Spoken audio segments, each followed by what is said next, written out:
My name is Ryan Mercer, Yeah, I'm here. and I live alone in a small apartment that always felt a little too quiet.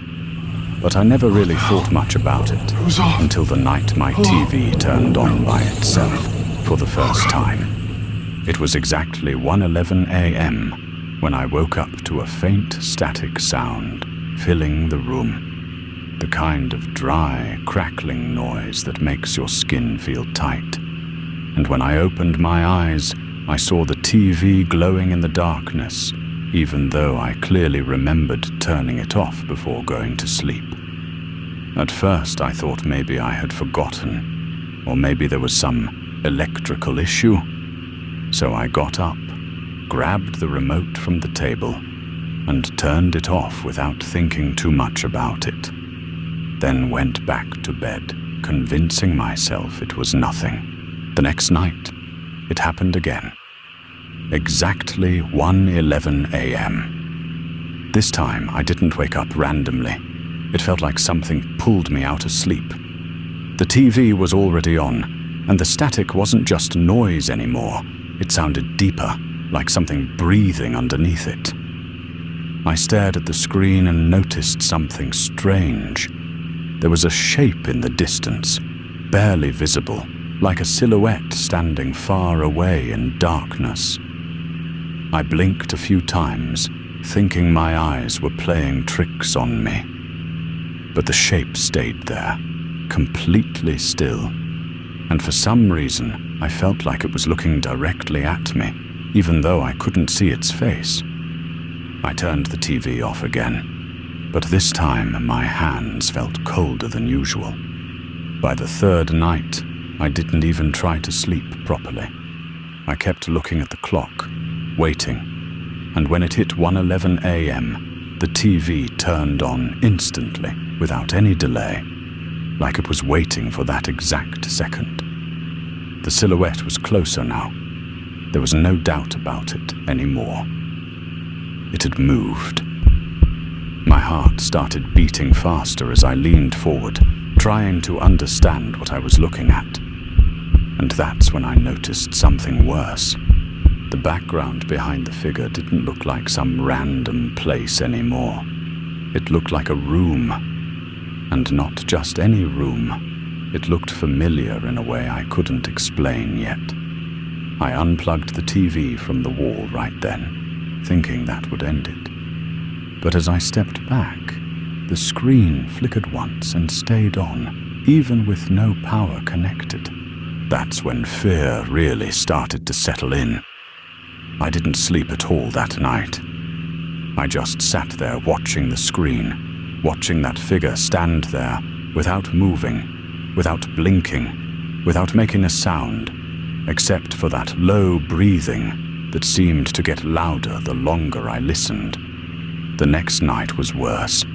I didn't even need to check the time. I already knew when it would happen. The moment the clock changed to 1:11 a.m., the TV turned on again. And this time, the figure was close enough that I could see its outline clearly. Its body looked wrong, slightly twisted, like its posture wasn't natural, and its head was tilted at an angle no normal person would hold for that long. I tried to look away, but I couldn't. Something about it kept pulling my eyes back to the screen. Over the next few nights, the distance kept shrinking. Every single time, 1:11 a.m., the TV would come alive, and the figure would be closer than before. I stopped trying to turn it off. I stopped trying to understand it. I just watched, because deep down, I knew it wasn't going to stop. Then one night, I finally saw its face. It wasn't fully clear, but it was enough to make my chest tighten. Its eyes were dark, completely hollow, and its mouth was stretched into something that looked like a smile, but felt completely wrong, like it didn't belong on a human face.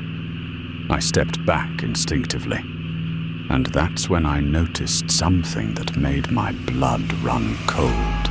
The room on the TV was my apartment. At first, I refused to believe it. I told myself it was just similar, just a coincidence. But the more I looked, the more details matched.